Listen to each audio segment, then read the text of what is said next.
Sebuah cuplikan berisi rekaman yang tidak disengaja pada saat syuting berlangsung. Salah satu artis utama di acara komedi Facebookers ANTV ini tampak bersama artis lain di sebuah ruangan. Terlihat di ruangan tersebut sedang ada Zaskia Gotik dan pria yang diduga sosok Gading Marten. Mulanya, kamera mengambil gambar sosok Zaskia Gotik dan seorang pria berbaju hitam sedang menari-nari di dalam ruangan. Lantas kamera tersebut bergerak merekam sisi lain ruangan.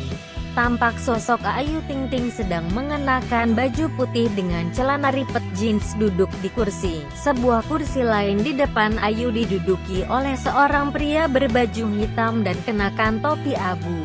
Sosok tersebut diduga netizen adalah artis lawan mainnya yakni Gading Marten. Kala itu pria sedang sibuk memandang ponselnya. Tidak lama kemudian, kamera merekam perilaku mengejutkan yang dilakukan Ayu Ting Ting. Pada cuplikan video itu, Ayu sedang mengangkat kaki kirinya ke kursi di seberangnya.